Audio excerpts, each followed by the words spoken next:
Coordination committee की meeting होनी थी।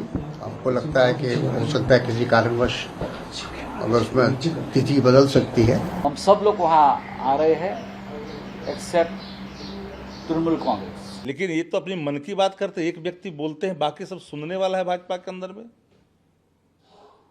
तो एक बात जान लीजिए, इंडिया गठबंधन का उद्देश्य देश हित। कोऑर्डिनेशन कमेटी की मीटिंग होनी थी। आपको लगता है कि हो सकता है किसी कारणवश अगर उसमें तिथि बदल सकती है, लेकिन बाकी सारी चीज़ें उसका जो प्रिपरेशन है, उसकी तैयारी है, आगे जो 2024 का चुनाव है उसको ध्यान में रखकर सब कार्रवाई हो रही है। इंडिया जो गठबंधन बना है वो बहुत स्ट्रांग गठबंधन बना है और उसका जीता जागता सबूत अभी जो बाई इलेक्शन हुआ 7 जगह पर, उसमें 4 जगह इंडिया को कामयाबी मिली। और आपने देखा कि यूपी में जो गढ़ माना जाता है भारतीय जनता पार्टी का, वहाँ बाई इलेक्शन में 63,000 से बीजेपी हारी है। तो इससे सबक लेना चाहिए बीजेपी को। इंडिया का गठबंधन अपनी चुनाव की तैयारियों में लगा है। 2 अक्टूबर से जनसभाएं करने का प्रोग्राम है। उसके बाद राज्यों में ब्यौरेवार आंकड़े इकट्ठे करके उम्मीदवार का चयन करने का है। राज्यों की कमेटियां बनेगी और हम उस पर प्रगति के पथ पर। वो बहुत महत्वपूर्ण मीटिंग है, कैंपेन के हिसाब से, इश्यूज को आर्टिकुलेट करने के हिसाब से। और 2 अक्टूबर से विधिवत जनसभाओं का दौर शुरू होगा, जिसकी तैयारी के लिए कल की मीटिंग बुलाई। शरद पवार साहब के घर में ये मीटिंग होगी। जो एजेंडा हमने तय किया है इंडिया की मुंबई के बैठक में, उसके ऊपर चर्चा होगी, अमल बजावनी होगी, अमल होगा।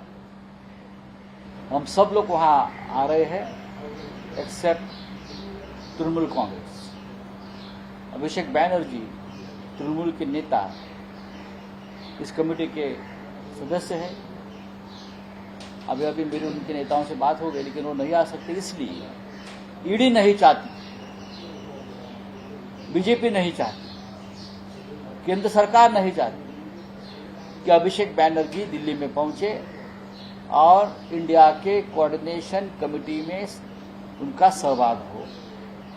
आज की ही तारीख उनको ईडी का समन्स है और बुलाया गया है।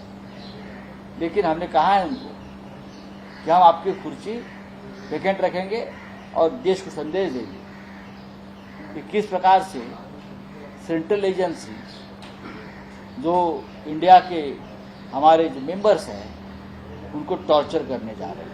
निश्चित रूप से जो लोकसभा के चुनाव हैं उसके लिए इंडिया की जो पार्टनरशिप हुई है उसकी अगली मीटिंग है। अगली मीटिंग में आगे की सारी जो व्यवस्थाएं हैं, क्योंकि अब चुनाव आ रहा है तो उससे संबंधित और डिटेल में डिस्कशन होगा। मुझे अभी डिटेल में आइडिया नहीं है कि एजेंडा क्या है, लेकिन निश्चित रूप से फिर कैंडिडेट सिलेक्शन से लेकर कैंपेन की प्लानिंग से लेकर मीडिया स्ट्रेटजी, सारी चीज़ों का डिटेल में डिस्कशन होगा। इंडिया गठबंधन की कोऑर्डिनेशन कमेटी की बैठक 13 तारीख की होनी है। तो सब लोग पहुंचेंगे, अपनी बात रखेंगे और इंडिया गठबंधन का जो भी बैठक हुआ है सफलता की ओर आगे बढ़ा है। सबकी एक ही आकांक्षा है कि देश भय के वातावरण से निकले। लोकतांत्रिक मूल्य जहां हरास होता दिख रहा है, जन सरोकार के सवाल जो भी कोई विपक्ष उठाता है उसके खिलाफ कार्रवाई की बात होती है। तो इससे देश को मुक्ति चाहिए। अब बेरोजगारी मुद्दा है कि नहीं, महंगाई मुद्दा है कि नहीं, किसान का सवाल है जो मुद्दा है कि नहीं, सीमा अगर असुरक्षित महसूस कर रहा है, स्केच जारी चीन बार बार कर रहा है, उस पर अगर सवाल होता है तो सत्ता पक्ष को मिर्ची लगती है। तो बैठ करके बात करनी चाहिए सिर्फ पॉलिटिकल पार्टियों से, देश के प्रधानमंत्री जी को। लेकिन ये तो अपनी मन की बात करते, एक व्यक्ति बोलते हैं, बाकी सब सुनने वाला है भाजपा के अंदर में।